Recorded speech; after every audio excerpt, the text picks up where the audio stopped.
مين فينا ممكن يتخيل ان ذكريات طفولته كلها باللون ده، اللون الاسود؟ في اطفال كتير كده.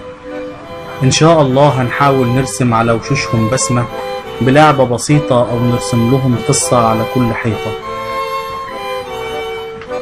او نحاول نوفر لهم جهاز ناقص،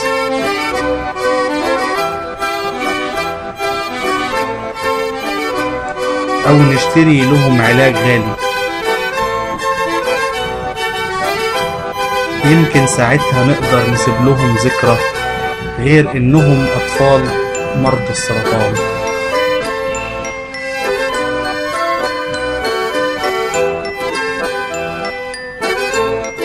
شارك معانا، وجنيه على جنيه هنقدر نسعد اطفال مرض السرطان بدون موت.